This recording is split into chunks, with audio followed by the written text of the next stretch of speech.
संस्थान काळापासून कोल्हापूरकरांच्या नसानसात फुटबॉल खेळ खोलवर रुजलाय। छत्रपती राजाराम महाराजांच्या फुटबॉल प्रेमामुळे फुटबॉलला राजाश्रय मिळाला। आता चांगला लोकाश्रय मिळत असल्याने फुटबॉल वाढतोय।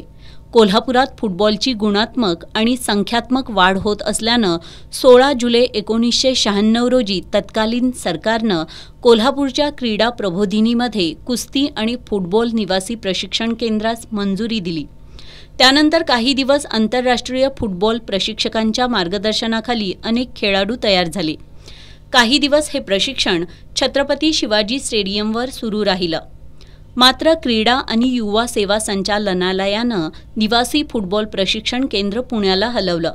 त्यामुळे तंत्रशुद्ध फुटबॉलचे प्रशिक्षण घेण्यास इच्छुक असलेल्या खेळाडूंना पुण्याला जावं लागणार असून हा एक प्रकारे कोल्हापुरातील फुटबॉल खेळाडूंवर अन्याय आहे।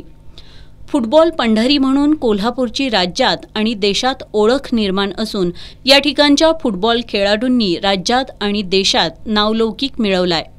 त्यामुळे कोल्हापुरातील स्थानिक खेळाडूंना प्रोत्साहन देण्यासाठी आणि त्यांना तंत्रशुद्ध अद्ययावत प्रशिक्षण देण्यासाठी कोल्हापुरात क्रीडा प्रबोधिनीचे निवासी फुटबॉल प्रशिक्षण केंद्र पूर्ववत सुरू करावं अशी मागणी आमदार जयश्री जाधव यांनी आज मुंबईत क्रीडा आणि युवक कल्याण मंत्री संजय बनसोडे यांची भेट घेऊन या मागणीचं निवेदन त्यांना देण्यात आलं। याबाबत लवकरच क्रीडा आयुक्तांच्या बरोबर बैठक घेण्याचं आश्वासन मंत्री बनसोडे यांनी यावेळी दिलं।